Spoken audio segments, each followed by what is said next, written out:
ఆశల మిట్టుకి ఉందో భాష అర్థమవ్వని వాళ్ళే లేరే అర్థం మాట్లాడే భాష పలకరింపే పులకరింపై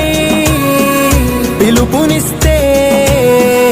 పరవశించడమే మనసుకి తెలిసిన భాష మమతలు పంచే ఊరు ఏమిటి